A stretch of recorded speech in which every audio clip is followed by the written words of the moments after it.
I'm going to show you something here real interesting with the movie The 13th Warrior. It's going to connect to ISIS.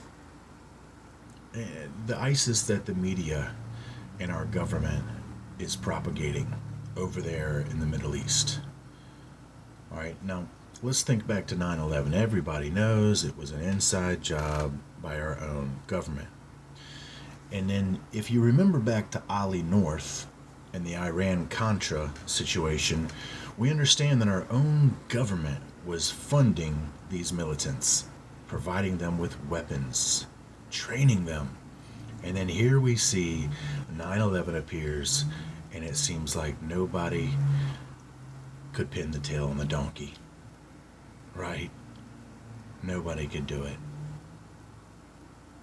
And it took a while, I guess, for people to begin to put the pieces together and realize that, yeah, it looked like our government was completely involved. But for some reason, um, they have introverted this into the truth movement that is supposedly against our government and trying to remove them for some sort of new age utopian. But in all actuality, it's the very government that was involved that has set up the truth movement, which is really just a movement of lies from one side of the board to the other. So we've got the connection with 9/11, we've got the connection with the terrorists, and we've got the connection with the Muslims as it's been propagated by our government and funded. You know? And of course, we know how, uh, you know, I mean, how much BS is involved with Saddam Hussein, um, uh, Muammar Gaddafi, and Osama bin Laden, Barack Obama. All the Muslim connection is there. You know, everything about it. So we're going to see the very same Muslim connection here in the movie The 13th Warrior, but we'll kind of understand what it means. And we'll understand further what it means when we look at Freemasonry's own documents that are showing Muslims symbolically, so to say. And then, of course, who's supposed to be getting cut off, as I'm telling you. This connection. Anybody recognize that symbol there? Right, the umbilical cord cutter. Also connected with the moon, the sickle. And then notice what side the cutting is taking place. Who do you think this character would be? Ta? Thoth? Horus? Yeah, all the above. All the above. So, not too hard to see here that Freemasons have some sort of plan with this Muslim stuff. Now, where would that plan come from and unite from? Well, it's going to unite from the stone, right? Because at Mecca, they're all doing what? Or at Mecca, the Dome of the Rock, at the base, they're all running around the Kaaba stone, I guess, right? And then the Kaaba stone is what? A meteorite. And then you go back to ancient Egypt. Okay, you got the Bin Bin stone. That's a fallen star symbolically that represents who? Lucifer. Through his lesser subordinates, Satan, the devil, aka Inky, Lord of the Earth. Right? Who is in symbolic evolutionary fashion to symbols from ancient Egypt between Osiris and Horus and a few others.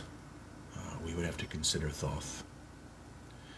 But let's make it a little bit more simple to understand just simply by looking at the movie here and see what we can see. The premise of the movie here is that there is a 13th warrior needed that is not like the original 12. Okay? And it takes place with a band of Nordic-like Aryan warriors who are selected for some sort of quest, but their soothsayer, witch doctor woman says that they need a 13th warrior that is not a Northman to to be successful in their quest or they will fail. Now we know why, if you want to know the underlying roots, because it's so easy to see the connection with these ancient, mighty supposed Aryans in connection with the daughters of men who thought they were fair, of choosing of all the daughters of men of which they thought were fair. That's fair complected, that's light skin. You know, Satan, prince of the powers of the air. You go to the Lord of the Rings, and then there's Aragorn. You know, you don't stop. So it was real easy to see how they would have to shift the attention from that connection in that direction, because it's so easy to see. It's so easy to see. I mean, the SS with the lightning bolt and Hitler and his whole Aryan plot, right? And then the mongrels of the earth would have to be removed so that these great Aryan lords could return. I mean, they're sealed away, right? And of course, you know the connection with the moon, the leper king, you know, the leper king. Incredible. God of the dead. Unreal. Unreal. So many people getting lullabied by their Pied Piper. Remember Ezekiel 28 with all those pipes, those tabrets, those pipes, and then the Pied Piper. Pay your piper. PP. What's a PP? That's a ding-a-ling. That's an obelisk, right? Camel. Right. Pay your piper. You got a piper. You're gonna have to pay him. Buying the stairway to heaven, right? Pay your piper. In so many ways. So many ways. So, the 13th warrior, guess who he is? It's Antonio Banderas, a Muslim. A Muslim. Now, what a Muslim's got that's a pretty unique key symbolism here. Well, they got the crescent moon. They got the crescent moon right there. Right? Now, the crescent is the sickle. That's where we get the connection with the sickle and the harvest that we saw in Ezekiel 17 that we have already revealed is the moon. And then you get the sickle, then you get the crop, you get the field of dreams, you get the potter's field, and then you get Jesus, who had already warned everybody that had the ears to hear. Satan seeks to first sift the wheat. That's right, these people within their own organization are being sifted by their own organization, and they don't have any idea. Well, maybe they do if they understand what I'm talking about, as I'm trying to help you see, find your way out of this clown house, this supposed fun house of mirrors that you guys think that you're all in. It's just going to be all hunky-dory for you. It's not. It's not. Okay, so the 13th warrior is a Muslim. And I'm showing you the connection there with the stones that fall, ancient Egyptian religion, and then, of course, the Muslim religion, all centered at this stone. And then we go back to the falling star. Star is angel messenger, fallen angel. Then we connect that back to the legend of vampires, right? The first vampire was what? A fallen angel, Nosferatu, right? There's your blood. There's your sacrifice. Bats hanging upside down. Osiris Orion hanging upside down. Right? So they're going to tell it to you right here. They're going to tell it. They're going to admit and expose themselves what they're doing. They're going to admit the expose behind 9/11 right here on this jacket cover. And then they're going to admit their expose with ISIS, which is, they're already trying to break away because they knew I was going to do this.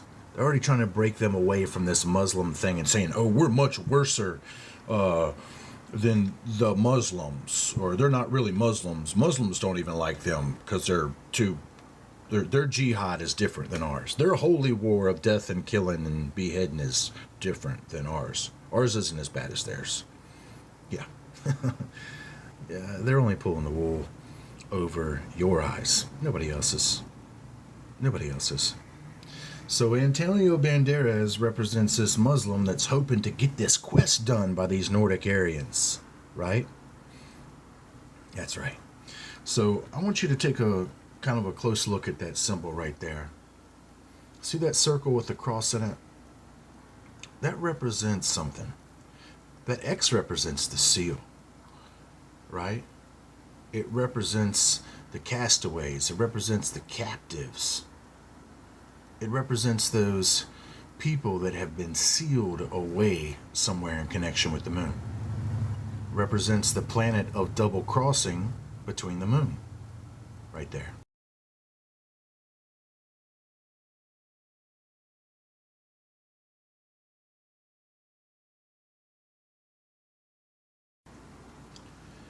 I can guarantee you that that symbol symbolizes the moon. And I probably will take the time to break down some more ancient symbols that are connected with it, as we already have been for so long. I did it in a very, very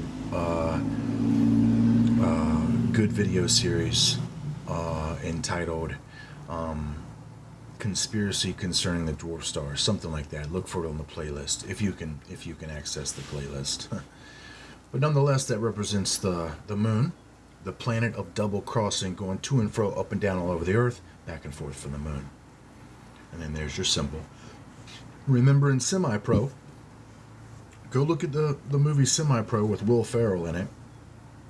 The comedy, supposed comedy, basketball comedy, the E5 basket comedy, Zachariah 5. Not really a laughing matter, I guess. Maybe it is for jokers and jesters and clowns, right? But I guess the joke's on you, really, in the end. So, here we go. There's your moon symbolism right there, okay? How are we going to connect this back to the sacred feminine? Of course, because it's got to connect back to Isis. And Isis is the sacred feminine, which is what? XX chromosome. That's got to be the planet of double crossing, right? Right? We see one sphere of crossing and then the other planet of double crossing. We know that that's our Earth. And then just simply look right on the sword. What do you see? You see XX right there. XX chromosome, sacred feminine. Now, let's take that as the compass right there. Now, let's take that as the square. That look like a symbol of Freemasonry to you? Yeah, it absolutely does. And we'll go a little further here to guarantee that that's what they're trying to imply here. Go ahead and look at the sword real good. Does anybody notice that sword doesn't really look like a regular sword? It looks like stone. Anybody ever heard the expression the sword and the stone that's connected with King Arthur and Camelot? Remember, King Arthur isn't a Muslim. But are they using a Muslim front to fulfill some sort of deception and diversion being forced on the global populace? Yeah, absolutely. They most certainly are. They most certainly are. So ISIS now is out there, showing themselves as Freemasonry. Not showing themselves as Arabs, not showing themselves as Muslims, but they're showing themselves as the good old boys here in America that run the secret societies, that force the world in a militant fashion into these Babylonian ancient exploits that have been mingled with many waters, many chaotic seas, of many chaotic peoples. But of course, they have a vendetta within that. They would have you believe they're bringing these sides together. And of course, those that work for them, they're telling, we're bringing you together. Ooh, Benjamin Netanyahu? I can't even say that last name. It almost sounds like Netanyahu. Who's Yahoo? Oh, wow. Who is Yahoo? Huh? A lot like Yahweh. Right?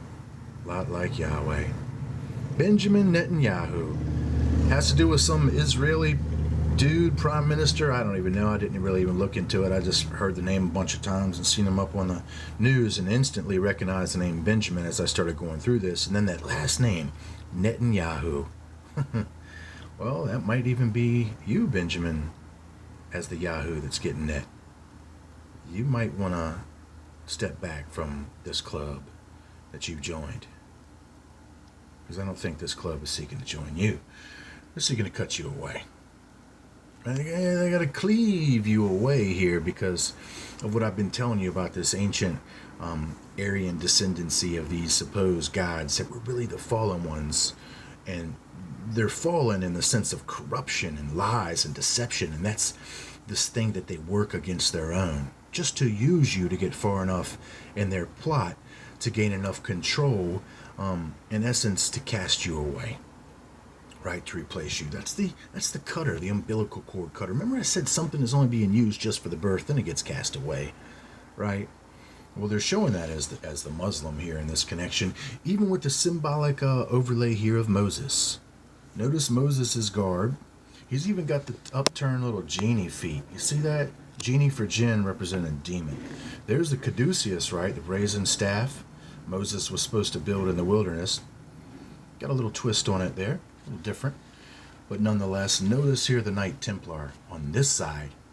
Notice his red cross and his garb isn't contained with the outline border of red. And then this one is contained with the outline border of red. There's a story there. There's a story there that's connected even with somebody being encompassed over here, as you see with the symbolisms of the moon, right? And then the symbolisms of the fire, the symbolisms of the destruction. You know what I mean? You know what I mean? And then the Saturn shows up right on over here, just as well. Just as well. So without any doubt, you can see that the Masons, this is their symbology. These are their columns, Jashon and Boaz. This represents the Ark of the Covenant. There's that monatomic gold powder right there, huh? There's that Eye of Horus, right? Yeah.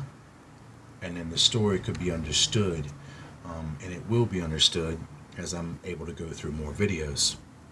You know, if I can get a chance to go through this before I've got to complete some more work after they make a move. You know what I mean? Because that's really what I'm being prepared for. The real work is when I've got to do after they make a move on me. That's the real work. Right now, I prepare a foundation for you guys to stand upon once you do finally realize by your own experience that you're on the losing team. And then you've been listening to me for so long that it will make sense and you will find your way back to Jesus Christ, the truth. You will find your way. But right now, I know many of you fight against me. You just can't understand how what you're in could be doing you so wrong because you're upheld so materially right, aren't you? Materially right, but so spiritually wrong. Come on, guys. Get it together. So the 13th warrior, right? There's the sword and the stone. There's the double X, right? The XX chromosome, which now turns into the compass in the square. All right, let's take a good look at this glove he's got on here. That's got the plastic jacket on it. This is the interior jacket, and I'll be able to show you something here a little bit easier.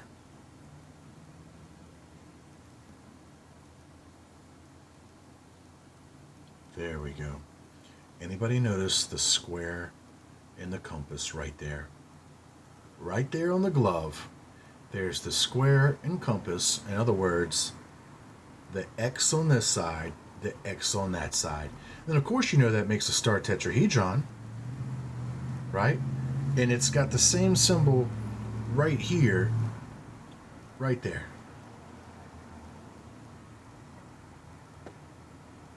There you go. There you can see it a lot better now. Isn't that just incredible how easy it is to expose Freemasonry? Huh? It's just absolutely incredible.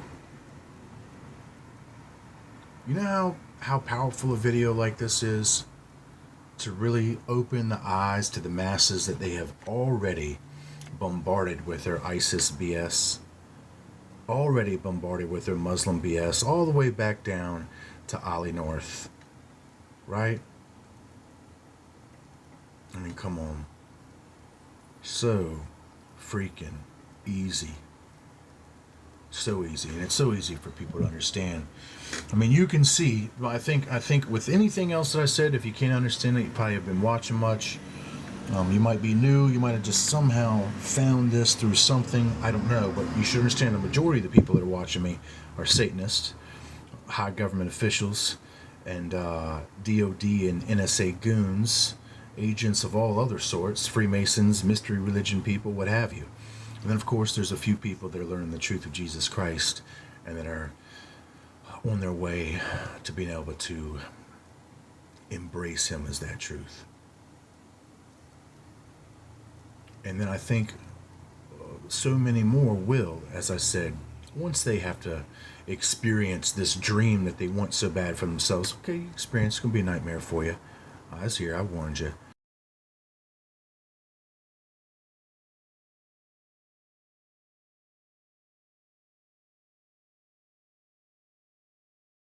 You know what I mean? You going to change your mind in reflection of truths that have already been given so freely.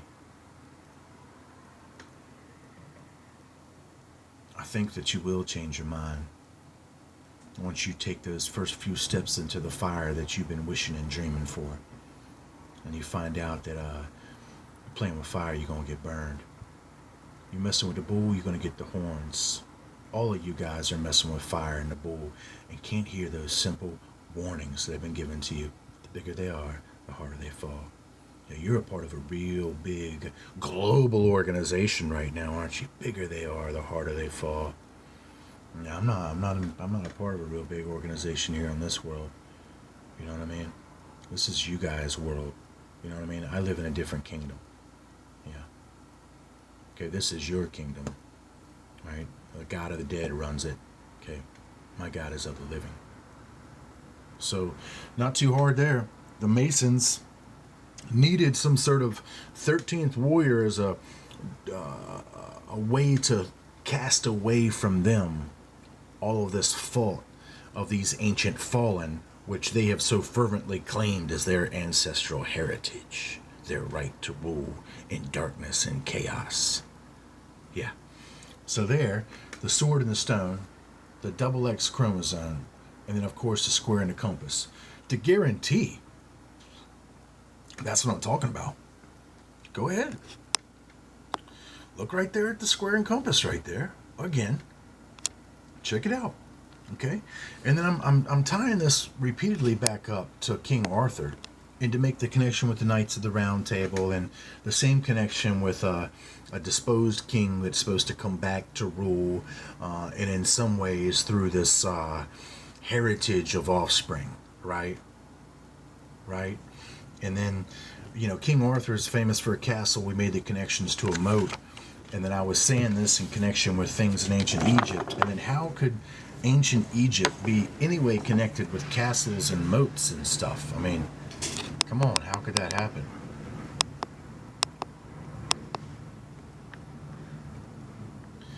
Nephthys, sister of Isis, was a goddess of women. Her name means Lady of the Castle, and she was associated with the home of Osiris, who she helped restore to life. Isn't that amazing? Castles in ancient Egypt, isn't that amazing? It's just amazing. What'll probably be a whole lot more amazing is this little picture right here. And who do you think we're looking at? Seth was regarded as the lord of Upper Egypt and was represented by a big-eared imaginary animal resembling a donkey. He was associated with the desert and storms. Desert? Oh, that's high sand right there. Storms? That's a hurricane right there, guys. Yeah, donkey? Oh, they couldn't be right about that. Couldn't be anything to do with the donkey. Nah, that's just so freaking obscure. That don't make no sense. That don't make no sense what even they're trying to do in connection with beasts of burden and asses, and push that all off on somebody else, connecting on down to the Olmecs that's going to link back up to darkness, right? That could fit perfectly with Seth if you were freaking blind. You know what I mean? Let's take a real good look at this Seth creature in connection with what they tell you, where you can't catch me because the rabbit done died. And that's old Aerosmith. Aerosmith is what? Hunters of men.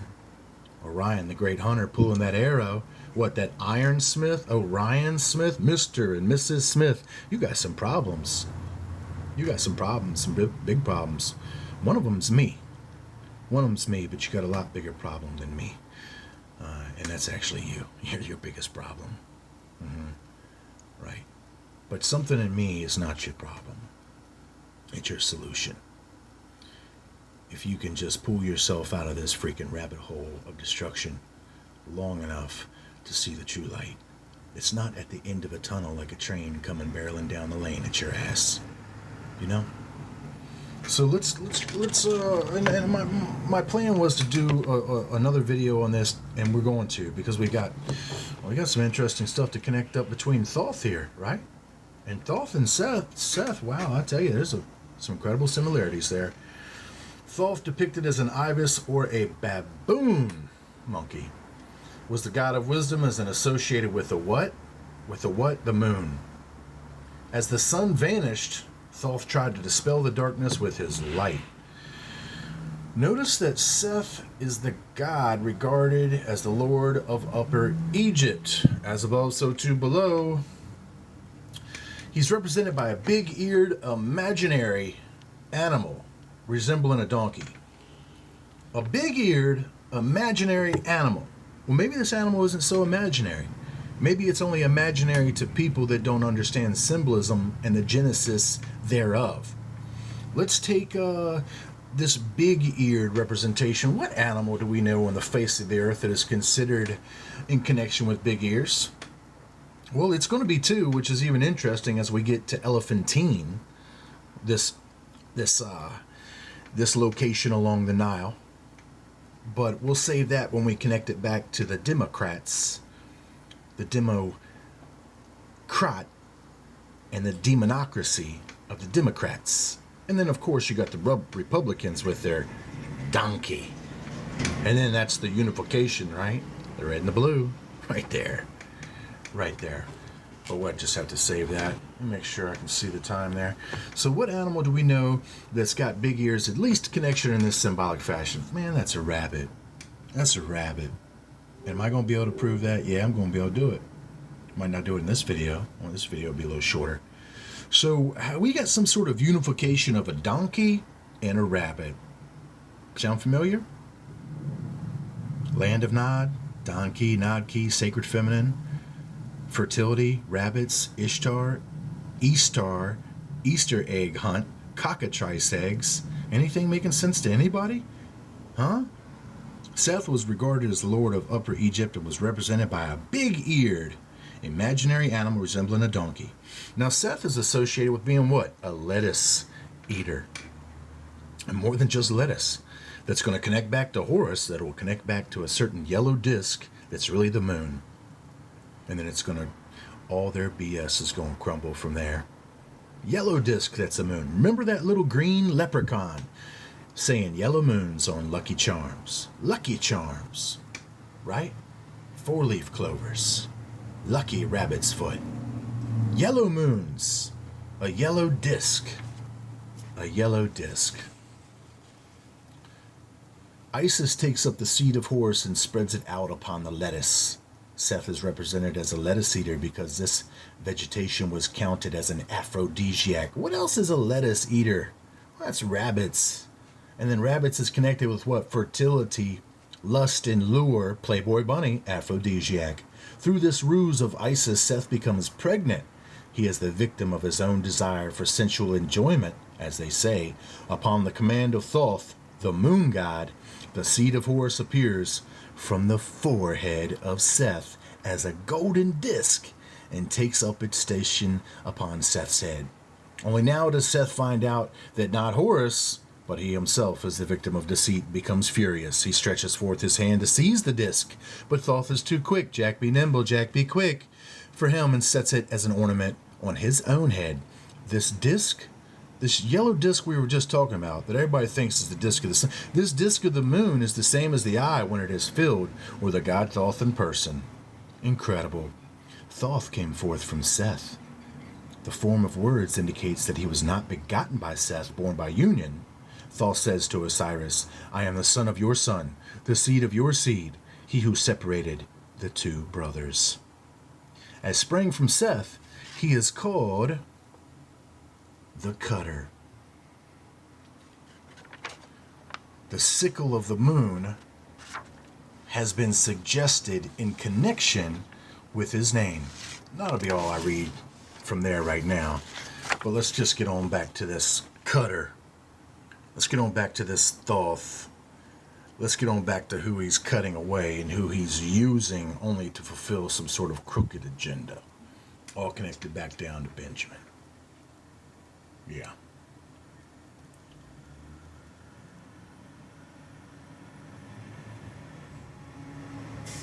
tell you, you guys wait till you hear me go forward with this, and then the rest of the story that's associated with it.